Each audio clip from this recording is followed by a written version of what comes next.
Looking back at the Chesterfield one, how did you feel that went? Yeah, it went well.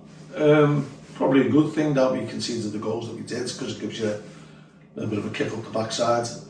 Really a weird game, because for 10 minutes we've been in total control and without really doing much, but having a couple of empties into their box. And then the first time the ball goes into our box, we give a pen away. Must be a little bit understandable that we were a bit disjointed, and they were very good then after that. 10-15 minutes they passed it round well.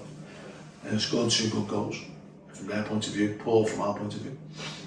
And you know, Jay coming back is still feeling his way in, and then we've got 3 other new players playing in the back 4. So that took them time to get to grips with it, and to be fair to them, they did get to grips with it. And the second half we were much better. Obviously Jack got his goal just before half time, and then we had the lion's share in the second half. Just couldn't quite get 2 goals back. We got 1 goal back, good header from Brad. But I thought Brad grew into the game. I thought a few good performances. Pleased with Josh coming on as well. And so yeah, it was a good workout, and you know, positive end to the game. Brad Hills has said he likes to get forward and score when he can. That was an example really of what hopefully he can do during the season?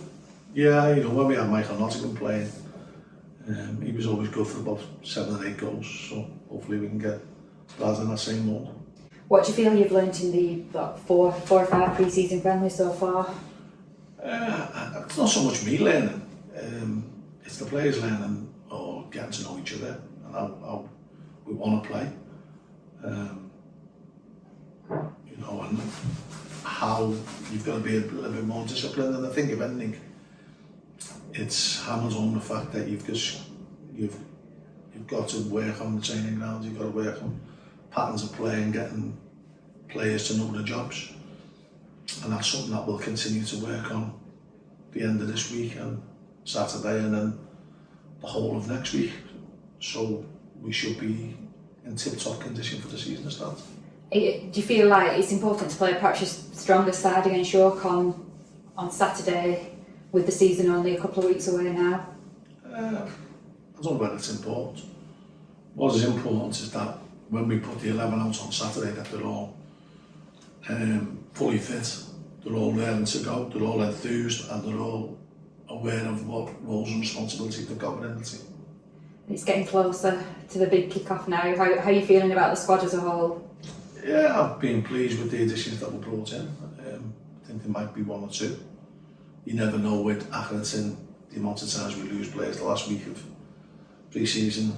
That seems to be a regular occurrence, so we'll temper that with what we know we've got, and I'm quite happy with the way the lads are gelling with each other. Jack Nolan's scored a couple of goals in pre-season. Is it in a big season for him to step up to the plate now? I think so. I think, you know, Jack's a very, very talented player. We knew that last season, you know, and possibly playing him on the wing.